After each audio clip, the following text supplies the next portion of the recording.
It's great to have you again back on our channel. My name is Amara. And my name is Gospel.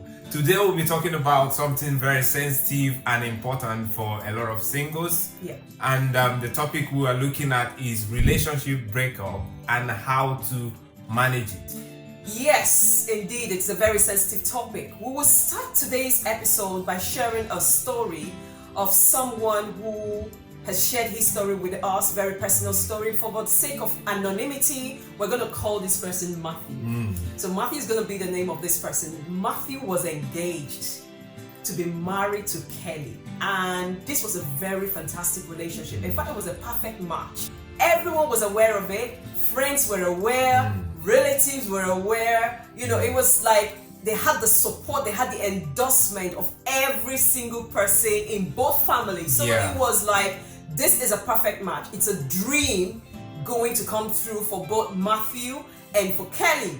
Now, a tentative date was set, so everything was all speeding up. Everyone was fine with it. Like you're saying, you know, this thing happened when we were on campus. And Yes. he told everyone the date. He announced it in public. Yes, This is the date that we are going to get married. Yes. And everybody was so excited for About them. it, yes. Yeah, you know, it was a perfect match. They were so much in Love with each no other. one would expect that Nah. they would, you know, have any issue at all. Yes, it was, like my husband said, it was a perfect match.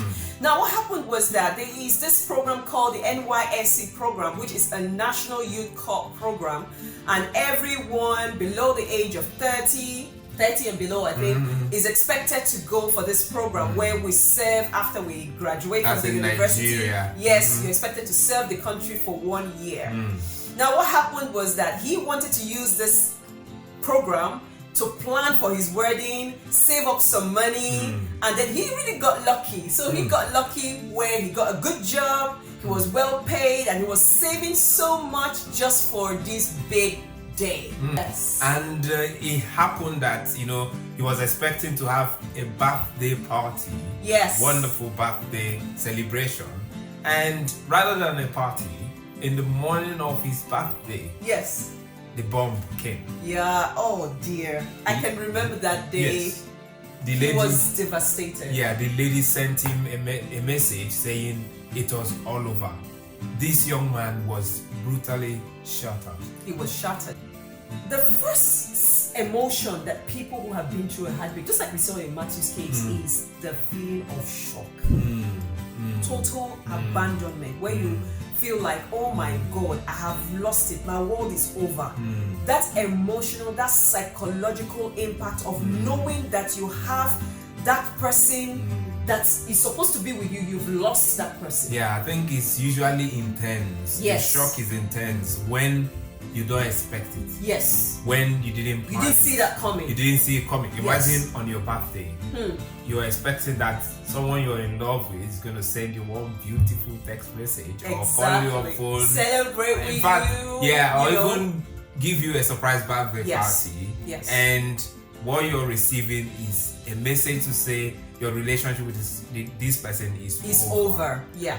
The shock is unbearable. That's true. Yeah. So this stage is usually accompanied by fear of abandonment, where you feel like, oh, my world is over. People have left me. She's left me. The fear of you not being with that person Anymore. that you have planned to spend the rest of your life with. I think the second negative emotion that people who go through heartbreak experience is denial. You tell yourself, no, this can't be true. No. It can't happen. It's not happening to you. Looking at how much time you've invested in this relationship, how much money, how much emotion, what you guys share, what you promised each other, you know, look at the picture of a wonderful future you've painted with that person, with each and other. yes, and this person is telling you it's over. You tell yourself, no, Nah. maybe I'm dreaming. Yes. This can't be true. Someone wake me up. Yeah, This is not can't happening. be true. Yes. You know, And you have that feeling of denial. You're like, no. No matter what anyone is telling you at that point, you feel like it's not happening. The third thing I think someone who has been through a heartbreak usually experience is that feeling of grief. Matthew wept for days. He cried. He refused to be consoled because he felt like, oh my God, my world is over. My world is shattered. And he grieved so much, crying so much and weeping so much.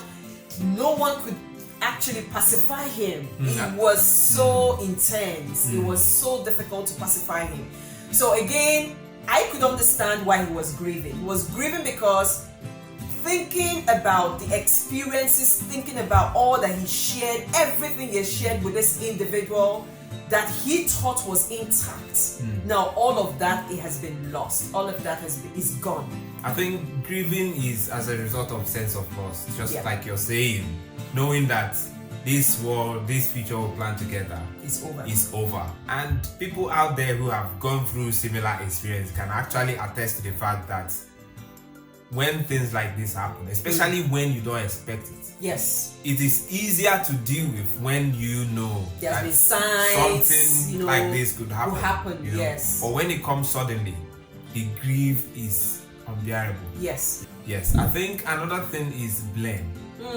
The blame game. You blame yourself and you say, oh, it's possible this thing happened because there was something I did in the past that he or she didn't like.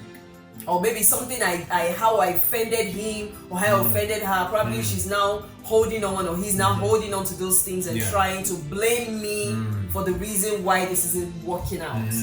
The other blame game is where you blame this person for leaving you. Yes. You blame this person for how bad you're feeling, how you're hurting. Yeah. You blame this person for the times the person promised you heaven and earth. Yeah. You blame this person for everything. In fact, you even blame the person for not even fighting for the relationship. Exactly. You gave up on the relationship too soon. So there's a lot of blame going on. And you know, at that point, you're not thinking as a rational person. I think in the case of Matthew, there are elements of blame which he apportioned to the lady, which I can say is right, because if the lady manages it well, where even if you wanted to leave a relationship, you prepare the person. You know, it seems like it's an act of wickedness to do it on his birthday. So that blame came because he was thinking, why should it be on my birthday? And I think another thing was that there was no sign of problems in the relationship. So he felt everything was perfect. So at the point, he couldn't really understand why now, why this way, why on this day. So I think that was one of the main things that puzzled Matthew. So looking at this, I can also say to anyone out there, if you want to break up with someone, there are better ways of doing it. This is not what we are discussing, but don't send me a breakup message on my birthday. Even if you want to do it on a neutral ground, on a good day, not on my birthday. Just be sensitive. Just be sensitive to the other person, and always ask yourself, if this were to be me, how will I take it? The next emotion that I think we need to touch on and people experience when they've been through a heartbreak is anger and hate. Now, let's leave Matthew. You know, let's pack Matthew and Kelly to the side for now, and let's consider another story. These stories are all life stories, by the way, but we try to anonymize this story. This is the story of Vivian. The story of Vivian and Mike. Now, Vivian and Mike were engaged for 2 years. They were in this relationship. Everything was solid. Vivian felt nothing is going to go wrong in this relationship because even Mike had given her that assurance.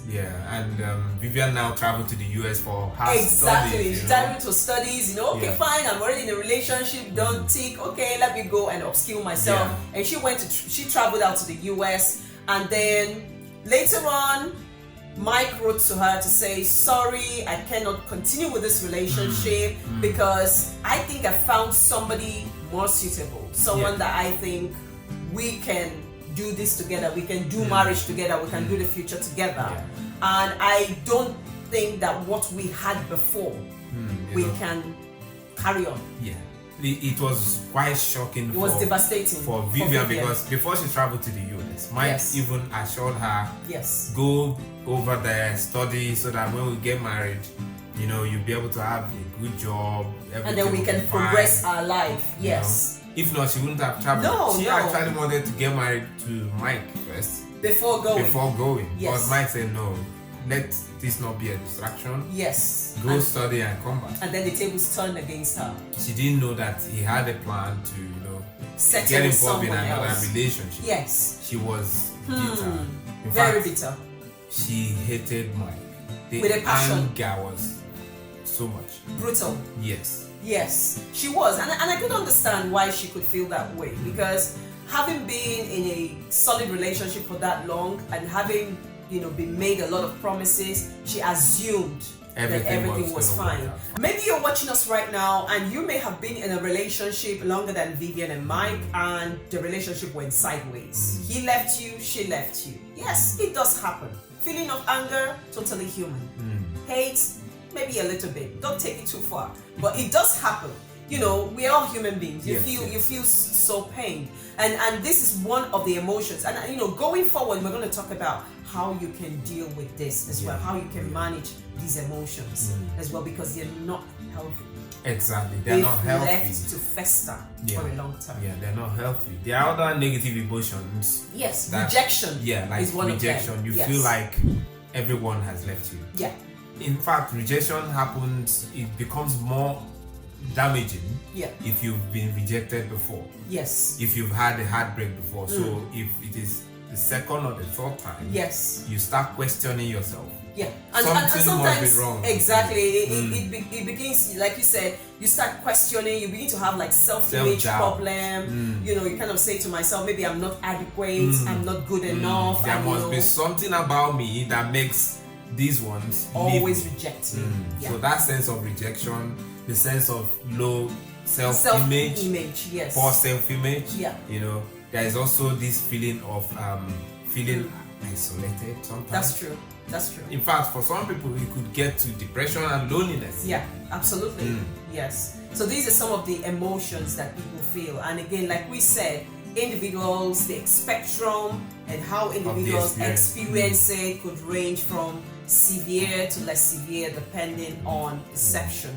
The other negative emotions, apart from rejection or feelings low self-esteem, having low self-esteem, is fear. You're afraid because you don't know what the future is going to hold. Am I going to get into the right relationship and get married? And then you have this feeling of disappointment. Yes. And even embarrassment. Yeah. Some people feel embarrassed. I mean, take for instance the Matthews case, for example. Every single person was aware. He even made a public announcement about it. Now, so the embarrassment is, how will people look at me? Yeah. What will my family say? What will my friends say? Just a lot of things. Yeah. Imagine that you brought me to your parents. When we did your introduction. Yes. And you told everyone, this guy is going to get married to me. And all of a sudden, I disappear and tell you, it's not going to work anymore. That shame. Yes. Not just self-shame, even public social shame is there. Yeah. And the fact that, the part of the world where we come from, there's a whole lot of social stigma around a woman getting to a point of being introduced and doing some traditional rites, and then all of a sudden, boom, sorry, I'm not going to get married to you again. Oh my God, there's a whole lot of stigma around that as well. So that's why it's quite embarrassing. Yes, it is, indeed. Now we have spent so much time talking about some of the emotional feelings that you have as a result of heartbreak. Now we want to go on. We just want to take this conversation a step further and talk about how can you deal with heartbreak. This is critical for so many people who have gone through this experience. They want to know, how would they be able to deal with it? Yes, and why the process is challenging, because the process is quite challenging as well. Know that, yeah. So you also need to know that there is that feeling of being stuck and unable to let go, even when one really wants to.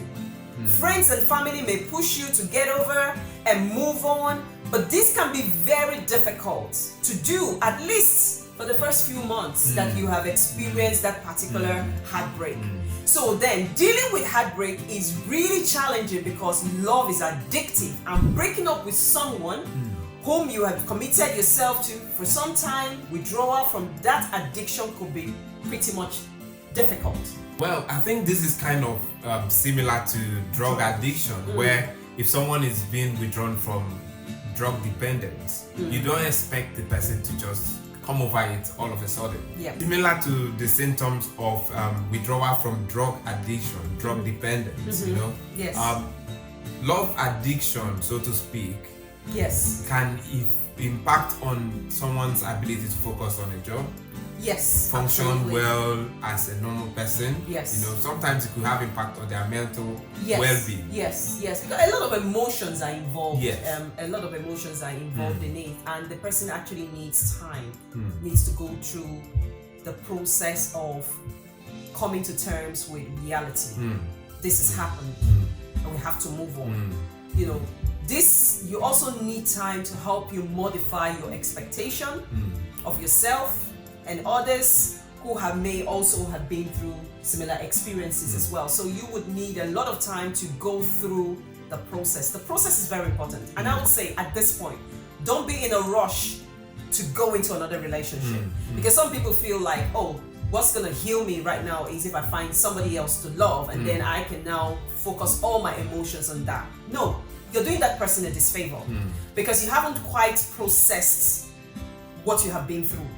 And you've not healed from the experience of the past. There's a whole lot of baggage, so- and that you need to offload all of that before you can go into another relationship. I think one other thing that makes it challenging to Yes. overcome the impact of heartbreak is that there is always that intrusive thought of one's ex. You know, you're always thinking about the person, thinking Yeah. about the past memories you've built with the person. Yes. You're thinking about, is she coming back or is he coming back? Yep. You're thinking about, what's this person doing right now? Yeah. Has this person actually moved on? Sometimes you might even want to check out his social media page. Stalking him. Yes, Or yeah. her. Ask people what's she Yes. up to. Yes. Has he moved on? Is there a new relationship going on and all that? So with that intrusive thought, you feel stuck. You Well, don't I move think, on. yes, give it time. Yeah, time. Give it time. Time is a healer. Because like we said, the process is very important. Yeah, not just time, but what you do with time matters as well. Yes. One of the reasons why this could be challenging is that you are hoping it is not the end. Sometimes a victim of a broken relationship at the initial stage may have it at the back of his or her mind the notion that somehow things might work out again. It is possible that this is not yet over. So every single time your phone goes ringing, maybe there's a text popping on your phone, you just think that maybe he or she had a change of mind. Oh, maybe this could be it. I mean, maybe we're gonna have to talk about this relationship and reassess it again. When you walk into places that you're most likely to meet him or her, your heart begins to beat faster and you ask, what if he or she is here? How could I comport myself, and what do I do if I see him or her? These are some of the pertinent challenges that make it difficult for people to deal with a heartbreak. Another point is that you are curious to know what he or she is up to and what progress he or she has made. Yes. Sometimes you wish he or she does not even make much progress, especially when it has to do with building another relationship. Yes. Sometimes you feel, let me be the first person to make progress in that regard, in terms of relationship, and not him. And not him. Yeah, you see, holding on to what you guys had in the past, the memories, the dreams, and all those, would not actually help matters. In fact, it's going to worsen it, because the more you hold on to him, you're not going to help yourself.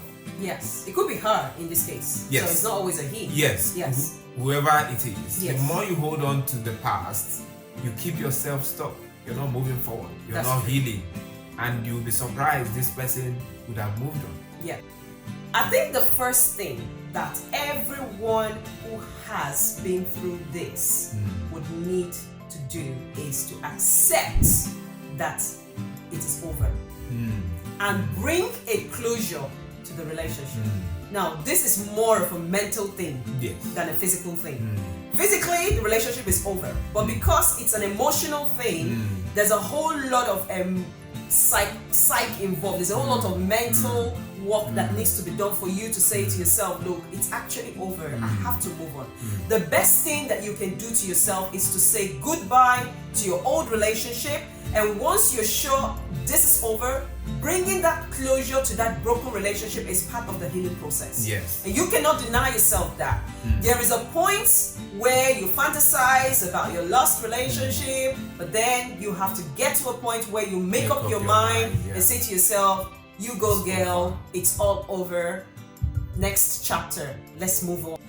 Now let me just say again that the negative emotions that could be associated with heartbreak can linger for a very long time. And if it's not dealt with immediately, it could hinder you from enjoying your life and even future relationships. The second step you need to take is to express your negative emotions. Grieve your loss. You know, it is dangerous to bottle up pent-up anger or grievance or negative emotions about the heartbreak. Cry if you will. Talk about it with friends. Share with those who love and care about you. Yes. Tell them what happened. In fact, if there is no one to listen, you can actually write down everything that happened from your own point of view, trying to express yourself.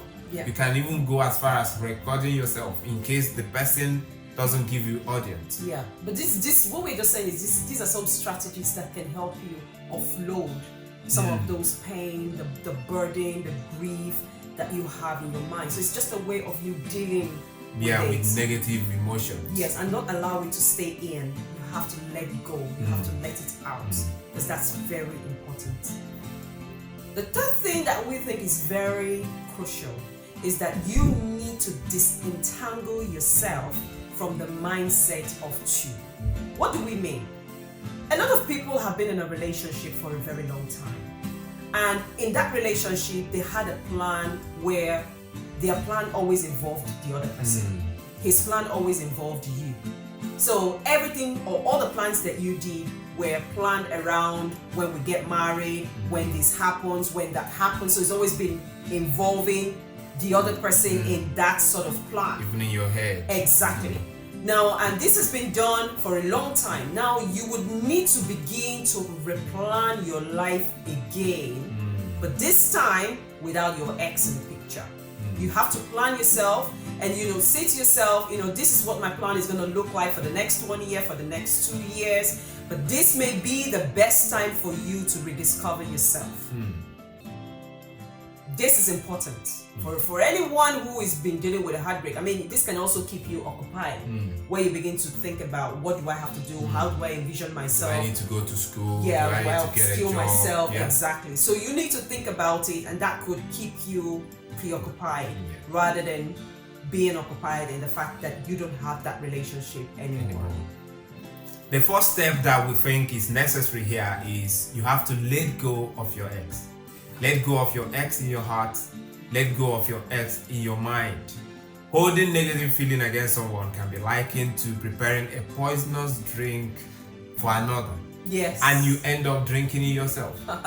It could be terrible. Yes. So what you need to do is let go of those negative emotions, because they can harm you. They can. Yeah. They can. They are very toxic. Like we said, bitterness cannot get you anywhere. Hate cannot get you anywhere. Anger would not get you anywhere. It will only keep you down. You have to let go. You have to let go. It doesn't matter whether it's his fault, her fault. It doesn't really matter. What matters is that the relationship is not going on. And you really need to come to a point where you say, look, I forgive you. You can go on with your life and I can go on with mine. And there's a whole lot that needs doing at this point. Now, because we're human, it's difficult to let go physically. Like by your own strength, it's difficult. So there's a God factor to this. I would say release him or her to God. And let God take the center stage where that relationship took the center stage. Let God take the center stage, because he maybe through that relationship would unveil a lot to you that you'd never discovered about yourself. It's a way to put things in perspective and say to yourself, maybe God has a bigger plan for me. And I need to be more forward looking rather than backward looking. Because it's all in the past. Now you have to look forward because your future is bright. So part of what you need to do is to also reevaluate yourself and see where you are at fault in the whole thing. Because sometimes people leave an individual because of their negative behavior or something. So discover yourself, reevaluate yourself. Blaming someone, holding on to someone is not going to help you. It can only keep you down. Another way we think you can overcome this is that you need to be socially active. Some people would say, oh, my life is over, my social life is over, everything about me is over. I'm not seeing anyone, I'm not going to any social event. Look, surround yourself with quality friends. That this happened is not the end of your life. You have a future, you're destined to be great, and you're bigger than whatever that it is that happened to you in that relationship. So do not allow what has happened to distract you. Go to your friends, socialize. That could keep your eyes or your attention away from all the drama of the past. Get involved with something that is worthwhile. Lonely moment can be very dangerous because then you delve into self-pity. Oh, I don't like myself, and then you begin to have some thoughts for some people, and they begin to become suicidal. So please get involved, get busy doing something. Sometimes being in an intimate relationship may disconnect people from even their friends and even their family members, and because their attention is so much focused on that individual that they are in a relationship with. This is your time, it's your moment to go out and socialize. It may be great for you to reconnect with your old friends. Yeah, another point I want to make is that using Matthew's experience, practical experience, is that he left where he was and he started staying with his friends. And I was one of his friends at the time. The next thing you have to do, apart from being social, is to talk to trusted friends. You can have friends who are mature enough that can listen to your story and help you see things from a very unbiased perspective. Or even to a professional. Yes, you can as well go to a professional who would listen to your story. In fact, professionals are trained to help you navigate the challenging emotional moments of heartbreak. So if you can't deal with it yourself, it's better you speak to a professional than to die in silence or to carry over the impact of the experience into your new relationship. Because it's going to have ripple effect in your new relationship. And if that happens, you would still have another heartbreak in your relationship. And you start blaming yourself. Whereas you can deal with it once and for all. Another way we think you can deal with this is engaging with religious resources of prayer and God's word.